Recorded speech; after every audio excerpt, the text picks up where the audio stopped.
This will be a day long remembered.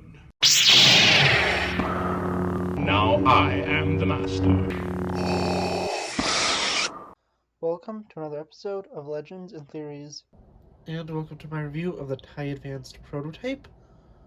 And this is going to be a quick review because I honestly don't have too much daylight left. Got home a little earlier than I expected, so I'm going to record this pretty quickly so we can get out on time. But taking a look at this set, it has 3 minifigures. The first one is the TIE Pilot. This is the one from a TIE Fighter I have, so I don't know if it has the correct head. I'm not sure what head they used at the time. But he just has the generic angry clone face and his pretty decent printing.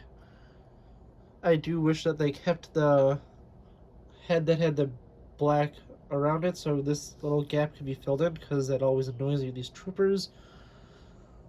And I mean, it was like a head that was like a back, it was like a black balaclava, I think, that covered everything besides the little area of the face that was shown off.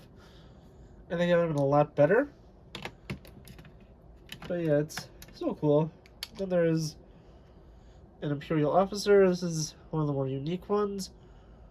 In a light brown suit. And looking at both sides, he is pretty unique. Sorry for the jump cut. Accidentally spoiled Kenobi a little bit, so I'm not going to do that this time. And with it, we have the Grand Inquisitor. He has his Inquisitor's lightsaber. And yeah, it's a pretty cool piece. He has an ability to put both blades on, or just one, and that's really cool. You can also take both blades off and pop it onto his back so he could store it. Turning him back to the front side, he has this really cool pilot's helmet, and if you pop it off, you can see the really cool and intimidating face of the Grand Inquisitor, and it's really cool to have him as a minifigure. Initially, I wasn't a huge fan of Rebels, and I just got this set to have a TIE Advance, but I turned out loving this set, and I'm so glad I have it, since I have one of the few Inquisitor minifigures, and even though he is being remade, it's going to be always cool to have the original version of him. Plus, this is the only set you can get this really cool pilot's helmet in. Yeah, that's all cool. And now taking a look at the TIE Advance itself, you can see the cockpit here. And as of all TIE fighters of the modern age, you can pop the 2 parts off here and here. And you can take the Grand Inquisitor and place him on the inside. You can also have the lightsaber with him. You can close the cockpit, and it's really cool. Turning it around to the back side, it has this little mechanism you can turn, which will launch these spring-loaded shooters. So if I turn it, hopefully I have it on the right side. And I did not. So I just launched a good thing. It reflected off of me and landed behind me. Putting the 2 down. The TIE Advanced prototype has wings that can fold out, as you can see here. And you can have it in its flight mode, although it's not super stable.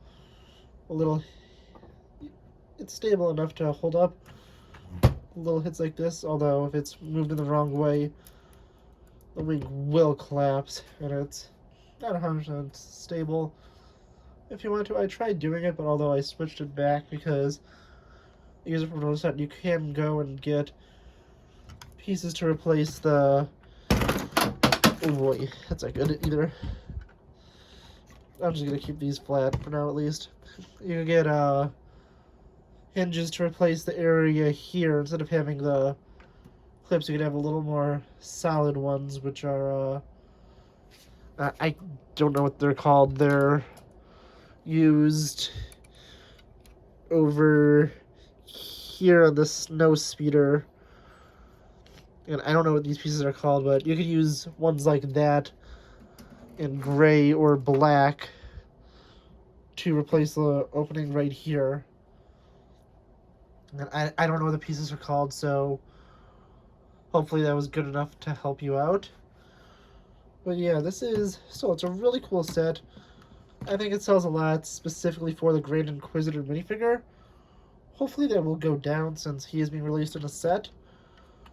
Although having something like a TIE Advance is also pretty expensive since there hasn't been one in a few years. I think this was the second latest one, with the only other one being one from Rebels season like 2 or 3 that included an A-Wing, and I looked, that one's like $300, so who knows how much this is, because this is still a classic vehicle and it still looks really cool.